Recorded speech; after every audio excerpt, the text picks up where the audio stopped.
Hey guys, it's Kristen. Welcome back to my channel, and today I'm going to be doing the Midyear Freak Out book tag.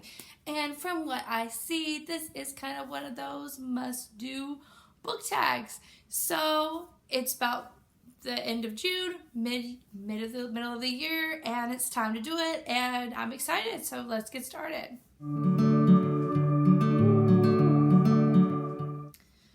Okay, so I have done pretty good this year as far as reading goes and my goals for reading. I kind of go up each year with how many books I want to read, and this year's goal was 55 books, and so far I've read 39. So I think that it's safe to say I'm going to reach my goal. Last year I think my goal was 50 and I read 55 or 56. So yeah, so right now, middle of the year, I've read 39 books, which I'm pretty impressed with because I have 3 kids and I am single parenting at the moment. So pretty dang impressive, if I do say so myself.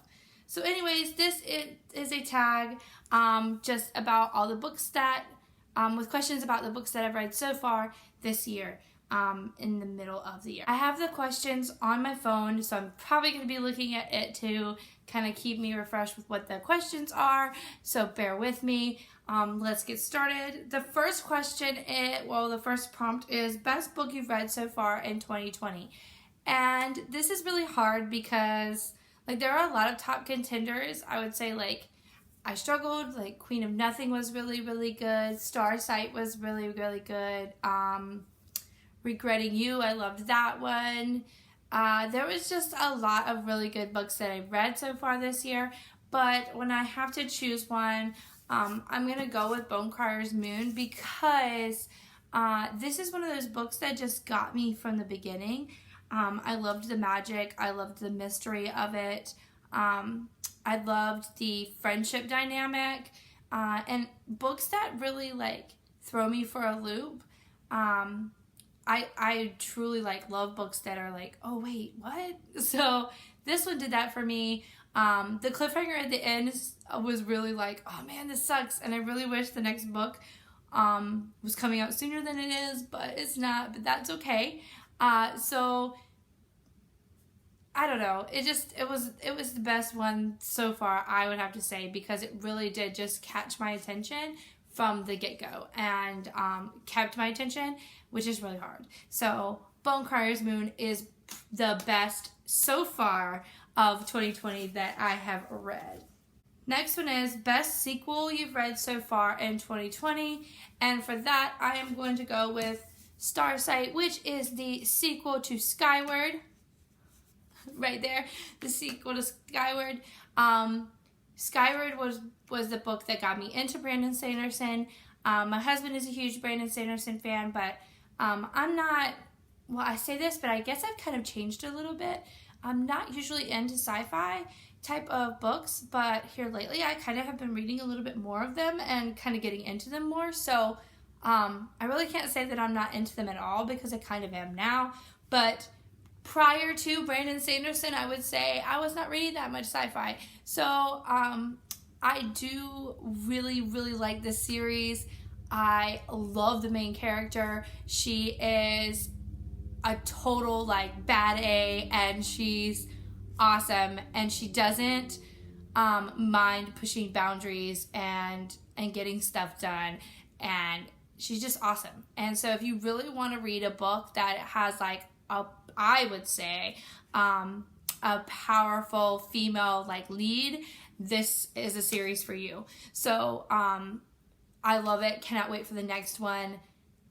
To me, just a really, really great series. The next one is new release you haven't read yet, but you want to. I'm going to go with Aurora Burning. I have been saying this one, and I have yet to get it. I have yet to read it.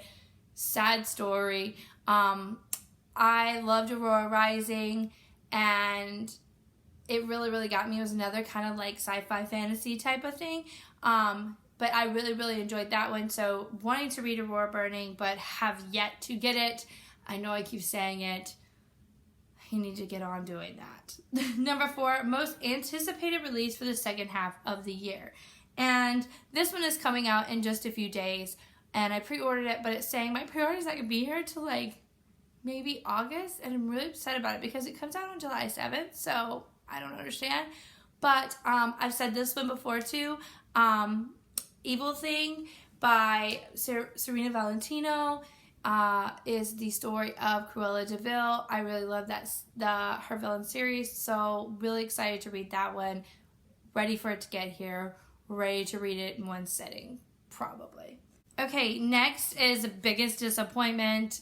At this time, I am still in the middle of reading this one. I have less than 100 pages left. Ninth House, but I don't know if I just hyped it up so much. I had seen this book over and over and over and over and over again on booktube channels and on Instagram and everything, and like just thought it was going to be really, really amazing, but guys, it's just not for me. I am seeing it through, but it's just not for me. I don't know what it is about it that's just not catching me. There's a lot going on in the book. It's just, I don't know. I'm not a huge like ghost story type of person, I guess. I don't know. Just, I am very disappointed because I really thought this was going to be awesome, and to me, it's just not doing it for me. It's just not hitting there. It's well written, I will say that, but for me, it's just too much going on, and I don't know if I hyped it up too much, but just not doing it for me. But the next one is Biggest Surprise, and I'm gonna say A Curse So Dark and Lonely. I do like retellings, but I go into retellings very timidly. I don't know if that's the right word. I don't go into them with a lot of expectations because there are so many that just do not hit the mark. But A Curse So Dark and Lonely definitely was the biggest surprise for me because I had heard it was a good book. Honestly, when I got it, I did not know that it was a retelling of Beauty and the Beast. When I saw that it was a retelling of Beauty and the Beast, I was like, oh no, I don't know if I'm going to be able to like it. But I really did. I really loved it way more than I thought I was going to. It was a great book. So biggest surprise, A Curse So Dark and Lonely for sure. The next question is favorite new author, debut or new to you. I'm going to go with Colleen Hoover. I know she's been around for a while. She has great books. I just had never picked up her stuff because I'm normally stick to YA fantasy. I know I have a niche. I try to branch out, but some friends had suggested her, and when I read Regretting You, I was just blown away. I really loved that book. I really like her writing style. So I can't wait to read more from her. So that is the author I would say that is new to me. Obviously, she is not a new author, but she is new to me, and she is my favorite so far. Number 8 is Newest Fictional Crush, and that one is also from A Curse So Dark and Lonely. I'm gonna have to go with Gray on that one. I don't know what it is about him. The chivalry, the like aloofness, when I picture him, I just picture him as this like big, handsome dude. I don't know. I just really like him. I don't know. I just like him. So he would be my fictional crush because, yeah, he just is, he's a soldier. Which obviously I'm into because my husband is an airman. And he's just very chivalrous and he's very dedicated and faithful, and I really like him. All right, the next one is 9 newest favorite character witches, also from A Curse So Dark and Lonely, and I'm gonna go with Harper on that one because I just love her character, and I love that she does not see herself as damaged in any way, even though she has had problems and health problems and stuff, and she still fights for what she believes in. She still fought for people she didn't even know in a place that she had never been before, and I just like what she stands for. So I just think she's a really cool character. I think She was really well written. I really, really like Harper. She is probably my favorite for this year. And then number 10, a book that made you cry. For this one, I'm going to go with The Two Lives of Lydia Bird. I don't know if it was because I read this right after my husband went to Korea. I'm not really sure. But this story really got me. Lydia she's engaged to be married, and her fiance is in a car accident and he dies, and so she's given pills to help her sleep because she can't sleep, and every time she takes them and she goes to sleep, she lives in another world where he's still alive, and so she lives these dual lives. I cried quite a few times in this book. It really, really got me, and it was also another shocking one for me that I didn't realize that I was really gonna like, and I really loved this book. I will say that I will probably read this book again. It was that good for me. I really, really enjoyed it, and it did make me cry quite a few times, which is not a hard thing to do because I'm a very emotional person. But yeah, I could probably have added 2 or 3 more from this year where I've cried. I don't know. I cry a lot. The next one is a book that made you happy. And this is going to sound really, really weird because of everything that goes on in this book. But I'm going to say The Queen of Nothing made me super happy because I was rooting so very, very badly for the main characters in this story. And it did have kind of a good wrap up, I guess you could say, of the series. It really did wrap up nicely. It tied everything up in a nice little bow, and I was pleased with that, and I was excited about it, and it kept me on pins and needles, and I was worried about how it was gonna go, but it turned out okay. I love this series. This ending into the series made my day. It made me very, very happy. And Holly Black is also coming out with, I think it's short stories or a small novella of Prince Carden. So I'm excited to read that.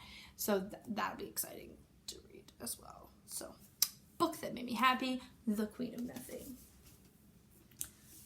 Alright, next on the list is most beautiful book you've bought so far this year or received. I'm going to go with Bone Crier's Moon again. That book is just gorgeous. I'm going to pull it up again. I got this one in Owl Crate, so it is an exclusive edition, but the cover is just gorgeous. It just really is gorgeous. And it has sprayed edges, and I just really think this is a gorgeous, gorgeous book. And the last prompt says, what books do you need to read by the end of the year? And for that, I really am going for reading this whole series because I have heard a whole lot about it, and I have been excited about it, and it is on my TBR. I've got, and I'm weird, I don't know if you guys do this, but I try to stick to an order, and this is after Ninth House. I have one more, and then I have this one. So I am excited to read it, and I want to get through the whole series this year. And another one that I want to finish this series is Alex and Eliza. I really want to finish this series by the end of the year. I have the second one, have not read it yet. It is quite down the line for me, and there are 3 books. So hopefully I will get through all of these by the end of 2020. So I'm excited to hear what you guys have read, or and how many of you guys have read this year. If you agree with anything that I said, I'd love to hear about it, and just leave some comments below. Halfway through the year, that's a super exciting thing because 2020 has sucked. So to say that we're halfway through it is a pretty dang exciting. So hopefully this next half, I don't like to speed up time and because I'm we should enjoy it. But honestly, this year, not only it being 2020, but my husband being in Korea, I just need this year to go by super duper fast. So halfway through sounds good to me. So I hope you guys have a great rest of your day, and leave some comments down below. Catch you next time.